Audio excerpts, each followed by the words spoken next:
በስመ አብ ወወልድ ወመንፈስ ቅዱስ አሐዱ አምላክ አሜን። ድርሳነ ገብርኤል ዘወርሃ ግንቦት። አንድ አምላክ በሆነም በአብና በወልድ በመንፈስ ቅዱስ ስም አምነን በልዩ ቅዱስነቱ የሚቀደስ በጌትነቱ የሚመሰገን እርሱን እናመሰግናለን። እርሱ አብ ከወልድ አይበልጥም፣ ወልድም ከአብ አያንስም። በአብና በወልድ መካከል የሚቀዳደሙበት ዘመን ፈጽሞ የለም። ሁሉ ከእርሱ ተገኘም፣ ሁሉ ገንዘቡ ነው። ሁሉ በእርሱ ሆነም፣ ሁሉ በእጁ የተጨበጠ፣ ሁሉ ከእግሩ በታች የሚገዛለት ነው። ከእኛ ዘንድ ለእርሱ ምስጋና ይገባል። ለእኛም ከእርሱ ዘንድ ስርየት ለማግኘት ይቻለን ዘንድ በፍጹም ተስፋ ታምነን በወርሃ ግንቦት 19 ቀን የምንጸልየው የሰራዊተ መላእክት አለቃ የሊቀ መላእክት ቅዱስ ገብርኤል ድርሳን ይህ ነው። የሊቀ መላእክት ቅዱስ ገብርኤል ጸሎቱና በረከቱ ከሕዝበ ክርስቲያኑ ጋር ለዘላለም ይሁን አሜን። ናቡከደነጾር በነገሰ በ18 ዓመት ቁመቱ 60 ወርዱ 6 ክንድ የወርቅ ምስል አሰርቶ ዱራን በሚባል በባቢሎን በረሃ ቆመም። መሳፍንቱና አለቆች መኳንንቱ፣ የሀገሩ ታላላቅ ሰዎችና የባቢሎን ሕዝብ ንጉሥ ናቡከደነጾር ወዳቆመው ምስል በዓል መጥተው እንዲሰበሰቡ አዋጅ አስነገረም።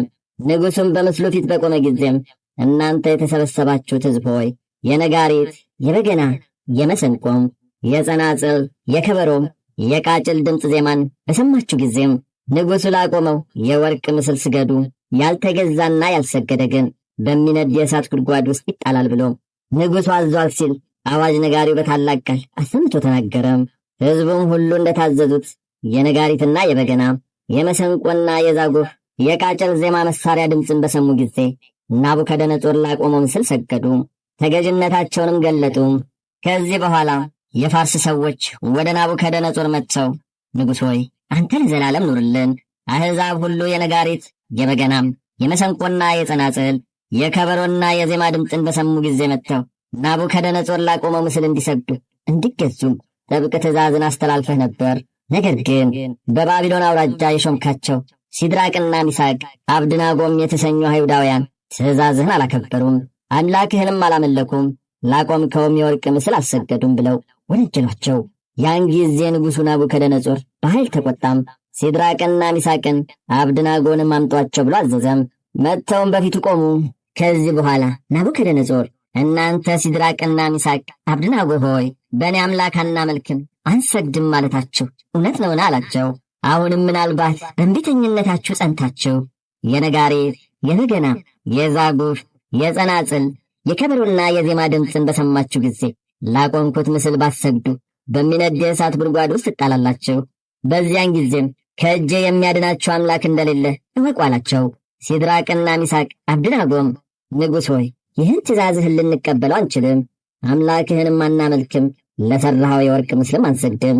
እኛስ የምናመልከው አምላካችን በሰማይ አለም፣ እርሱም ከእጅህና ከእሳቱም ከመከራ ሁሉ ያድነናል። ንጉሥ ሆይ አንተም ማዳኝነቱን ልታውቅ ልታምን ይገባሃል ሲሉ መለሱለት።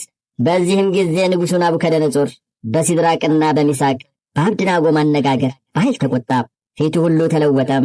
ከንዴቱም የተነሳ እሳትን አንድደው የታወቁ ኃያላን መንፈሳውያን አርበኞች ሲድራቅና ሚሳቅን አብድናጎንም አስረው ከእሳቱ ጉድጓድ እንዲጥሏቸው አዘዘም። ከዚያም ልብሶቻቸውና ከእጀ ጠባቦቻቸው ከጫማዎቻቸውም ጋር እጃቸውንና እግራቸውን አሰሯቸው። ከሚነደው የእሳት ጉድጓድም ውስጥ ጣሏቸው። የንጉሥን ትእዛዝ መፈጸም ግድ ነውና። እኒህም ሦስቱ ወንድሞች ሲድራቅና ሚሳቅ አብድናጎም እጅ እግራቸውን እንደታሰሩ በሚነደው የእሳት ጉድጓድ ውስጥ ጨመሯቸው። በእሳቱ መሃል እየተመላለሱም እግዚአብሔርን ያመሰግኑ ጀመር። ጭፍሮቹም ለንጉሡ ክፉን ከመናገር አላቋረጡም። በእሳቱም ውስጥ የዶሮ ማር፣ ዲን፣ የወይን ሐረግ፣ ቅንጭብና ቁልቋል ጨመሩበት። የእሳቱ ነበልባልም ከነጎድጓዱ ወደ ላይ 49 ክንድ ያህል ወደ አየር ወጥቶ እየተወረወረም በእሳቱ ጉድጓድ የሚገኙትን እኛ ከለዳውያንን አቃጠላቸው። በዚህን ጊዜም መልአከ እግዚአብሔር ሊቀ መላእክት ቅዱስ ገብርኤል እኒያ አናንያና አዛርያ ሚሳኤልም ወዳሉበት ወርዶ የእሳቱን ነበልባል በመታው ጊዜ እንደ ውሃ ቀዘቀዘም። እነሱንም ቅንጣት ታህል አልነካቸውም፣ ለመውጣትም አላስጨነቃቸውም። ያን ጊዜ ሦስቱ ወንድሞች ሲድራቅና ሚሳቅ አብድናጎም የአባቶቻችን አምላክ እግዚአብሔር ይመስገን፣ እርሱ ልዑል ነው፣ ለዘላለሙ ምስጉን ነው እያሉ በአንድ ቃል እግዚአብሔርን በእሳቱ ጉድጓድ ውስጥ ሳሉ አመሰገኑት። ናቡከደነጾርም ሲያመሰግኑ በሰማ ጊዜ እያደነቀ ፈጥኖ ተነስቶ ቆመም። አሽከሮቹን ከእሳቱ ጉድጓድ አስራችሁ የጣላችኋቸው 3 ሰዎች አልነበሩምንም ብሎ ጠየቃቸው። እነርሱም አዎን ንጉሶ ያሉት። ንጉሱም እኔ 4 ሰዎች ከእስራታቸው ተፈተው በእሳቱ መሃል ሲመላለሱ አያለው፣ እሳቱ ምንም አልነካቸውም። ይልቁንም 4ተኛው የእግዚአብሔርን ልጅ ይመስላል አለም። ከዚህም በኋላ ናቡከደነጾር ወደሚነደው የእሳት ጉድጓድ ተጠግቶ እናንተ የልዑል እግዚአብሔር አገልጋዮች ሲድራቅና ሚሳቅ አብድናጎም ኑ ውጡ አላቸው። ሲድራቅና ሚሳቅ አብድናጎም ከእሳቱ ጉድጓድ ፈጥነው ወጡ። በዚህም ጊዜ መኳንንቱና መሳፍንቱ የንጉሡ ጦር አለቆችም ሁሉ እኒህን ወንድሞች እሳቱ ሰውነታቸውን እንዳላቃጠላቸው የራስ ጸጉራቸውንስ እንኳ እንዳልነካቸው የእሳቱ ወላፈን እንዳላረፈባቸው ተሰብስበው አዩ። ናቡከደነጾርም የሰማይና የምድር ንጉሥ እግዚአብሔር ብቻ መሆኑን አምኖ በፊታቸው ሰገደም። አሁንም የተወደዳችሁ ወንድሞቼ ሆይ ከፈጠርከው ፍጥረት ሁሉ አንዱን ከሌላው ልዩነት ሳታደርግ ትወዳለህ ብሎ ነቢይ ሰለሞን እንደተናገረም አምላካችን እግዚአብሔርን እንለምነው። በፊቱ በደለኞች ሆነን ብንገኝስ እንኳ ስለ ደካማነታችን ታግሶ እርሱ በደላችንን ይቅር ይለናልና። ዳግመኛም ሁሉም መፍጠርህና አገዛዝህ ይቅር እንድትል ታደርግሃለች ብሎ እንደተናገረም እኒህ 3 ደቂቅ ሲድራቅና ሚሳቅ አብድናጎንም ከሚነድ የነጎድጓድ እሳት እንዳዳናቸው እኛንም ሊቀ መላእክት ቅዱስ ገብርኤል ልኮ በዚህም በወዲያኛውም ዓለም ያድነን ዘንድ ራሳችንን ዝቅ አድርገን እንለምነው። ያለ ትሕትና ዋጋ አይገኝምና ትሕትና ምግባራትን ሁሉ የምትሸከም ረቂቅ ምድር ናት ሲል መጽሐፍ ተናገረም። ነቢዩ ዳዊትም ሐሰት የኃጢአት ምንጭ ነው ብሎ እንደመሰከረው ዳግመኛም አቤቱ በድንኳንህ ውስጥ ማን ያድራል ብሎ መንፈስ ቅዱስን በጠየቀ ጊዜ እውነት የሚናገር ለባልንጀራው ቃል ኪዳን ገብቶ የማይከዳ ነው ተብሎ እንደተመለሰለት በአፋችን ሐሰትን ከመናገር እንቆጠብ። በወንጌልም በሐሰት የሚመሰክር ሁሉ እንደሚፈረድበት ተነግሯል። ሁላችንም በጌታችን ኢየሱስ ክርስቶስ የፍርድ አደባባይ እንመረመር ዘንድ አለብንና ከሐሰት እንራቅ። የሊቀ መላእክት ቅዱስ ገብርኤል ጸሎቱና በረከቱ ከሕዝበ ክርስቲያኑ ጋር ለዘላለም ይኑር፣ አሜን። አማላጅነቱ እኛ ሕዝበ ክርስቲያንን ለዘላለሙ ይጠብቀንና ሊቀ መላእክት ቅዱስ ገብርኤል ያደረገው ታምር ይህ ነው። ኔቅሎን የሚባል አገር አለ። በዚያ ሀገርም ሰዎች በሊቀ መላእክት ቅዱስ ገብርኤል ስም ሕንፃ ቤተ ክርስቲያንን ለማሳነስ ተነሱም። ሊቀ መላእክት ቅዱስ ገብርኤል ለቤተ ክርስቲያኑ መስሪያ ስፍራን ለይቶም ባርኮ አመለከታቸው። ከ1 ወር በኋላ ስለ ቤተ ክርስቲያኑ ሥራ ከንጉሡ ታስፈቅድለት ዘንድ ዳግመኛም ለቤተ ክርስቲያን የሚያስፈልገውን ሁሉ ታስፈጽምለት ዘንድ ለንጉሡ ንገሪልኝ ብሎ አውር ንግሥቲቷን ለመናት። ወደዚያ አገር ሄዶ የሊቀ መላእክት ቅዱስ ገብርኤልን ቤተ ክርስቲያን ለመስራት ንጉሡን ፍቃድ ቢጠይቅ ስለከለከለው ይህ አውር ሲያዝን ይኖር ነበርና በዚህች ቀን የብርሃን ልብስ ለብሶ ሊቀ መላእክት ቅዱስ ገብርኤል ለንጉሡ ተገለጸለት። ንጉሡም ባየው ጊዜ ደንግጦ በግንባሩ ከመሬት ላይ ወደቀም። ሊቀ መላእክት ቅዱስ ገብርኤልም ታውቀኛለህን ብሎ ቢጠይቀው አላውቅህም፣ ይልቁንስ ፈቃድህ ይሁንና የሰማይ አምላክ እንደሆንክ ንገረኝ። እኔ ከዛሬ በቀር ይህንን የመሰለ ብርሃን በፍጹም አይቼ አላውቅም። አንተን ከመፍራት የተነሳ ሰውነቴ በፍጹም ቀልጧልና አለው።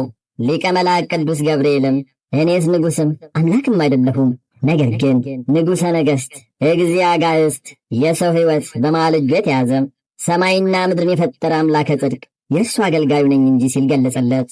እኔስ በአሸናፊ እግዚአብሔር ፊት ከሚቆሙ ከሊቃነ መላእክት አንዱ ስሆን እነሆ ስሜም ገብርኤል እሰኛለሁ አለው።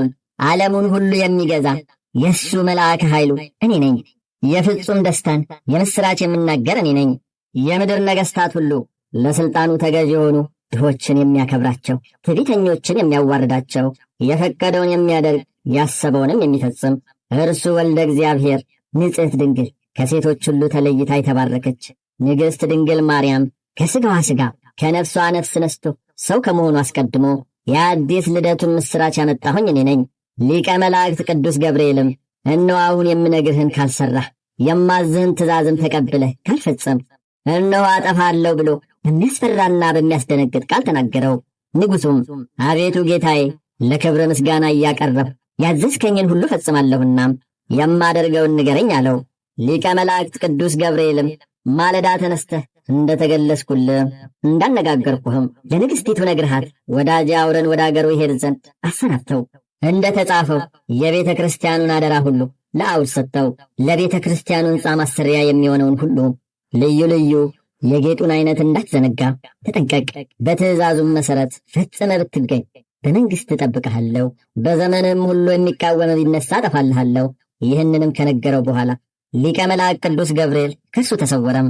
የሊቀ መላእክት ቅዱስ ገብርኤል በረከተ ረድኤቱ ከሕዝበ ክርስቲያኑ ጋር ለዘላለሙ ይሁን አሜን። ዳግመኛም ንግሥት ወዳለችበት ሄዶ የአውርን ነገር ለንጉሥቱ እንደነገረው ነገራት። ንጉሡም ፀሐይ ከመውጣቱ በፊት በማለዳም ንግሥቲቱን እንዲጠሯት መልእክተኞችን ላከም። ከመጣችም በኋላ ያየውንና የሰማውን ሁሉ ነገራት። እርሷም ይህንኑ የመሰለ ነገረችው። ዳግመኛም አውር በሕፃንነቱ ወራት ሳለ በክንፎቹ ሲታቀፈው በቤቴ ውስጥ አየው ነበር። በክንፈ ረድኤቱም ሲረበርብበት ተመልክቼማለሁ። ነገር ግን ማን እንደሆነ አላወቅኩም ነበር። አሁንም አውርን ከዚህ እንዲቀመጥ ግድ አትበለው። ወደ ወደደበት አገር ግብፅ ይሄድ ዘንድ ፍቀድለት። ለሕንፃ ቤተ ክርስቲያኑም ሥራ የሚያስፈልገውን ሁሉ ስጠው አለችው። ንግሥቲቱም እንዲህ ብላ ወደ ንጉሡ ከላከች በኋላ አውርን አስጠርታ ብዙ ገንዘብና ለሕንፃ ቤተ ክርስቲያኑ ሥራ የሚያስፈልገውን ሁሉ ወርቁንና ብሩን ሰጠችው። ከሰጠችውም በኋላ ያን በጭቃ የተሠራውን አፍርሶ ሕንፃውን በጡብ ድንጋይ እንዲሠራ አዕማዱንም የጥድና የዝግባ እንጨት ፈልፍሎ እያሳነጸ እንዲያቆምለት አዘዘችው። ዳግመኛም የቤተ ክርስቲያኑ ሥራ በጨረስክ ጊዜም በዙሪያዋ የስደተኞች መጠለያ፣ የእንግዳ መቀበያና የመነኮሳት መኖሪያ በዓትን ሥራም በዚህ በሰጠሁ ገንዘብም አስተዳድር አለችው። ከዚህም በኋላ አውር ይህንን ትእዛዝ ተቀብሎ ወደ ግብፅ ለመሄድ ተነሳም። ኔቅሎን ከሚባለው ቦታ እስኪደርስ ድረስም ሊቀ መላእክት ቅዱስ ገብርኤል ከእርሱ ሳይለይ ይመግበው ነበር። ከዚያም በደረሰ ጊዜ ወንድሞቹ በታላቅ ደስታ ተቀበሉት። በሕይወት ስላገኙትም ፍጹም ደስታ ተሰማቸው። እርሱም በእርሱ ላይ የተደረገውን ድንቅ ነገር ሁሉ ነገራቸው። ያን ጊዜም አውር ተነስቶ ቀድሞ የተሠራውን ሕንፃ ቤተ ክርስቲያን አፈረሰው። ንግሥቲቱ እንደነገረችውም የቤተ ክርስቲያኑን ሕንፃ እንደገና በጡብ ድንጋይ መሠረተም። የፍዩም ሰዎች የአውርን መምጣት በሰሙ ጊዜ ለሊቀ መላእክት ቅዱስ ገብርኤል ቤተ ክርስቲያን ሥራ ስጦታቸውን አቀረቡ። ለሥራውም በታላቅ ደስታ አገልግሎትን ይሰጡ ጀመር። የመልካም ሥራ ጠላት ሰይጣን ግን ይህንን በጎ ሥራ ዝም ብሎ ለመመልከት አልተቻለውም። ስለዚህም ነገር የቅዱስ ገብርኤል ተራዳይነት አልተለያቸውም ነበር። የቅዱስ ገብርኤል ጸሎቱና በረከቱ ለዘላለሙ ከሕዝበ ክርስቲያኑ ጋር ይኖር አሜን።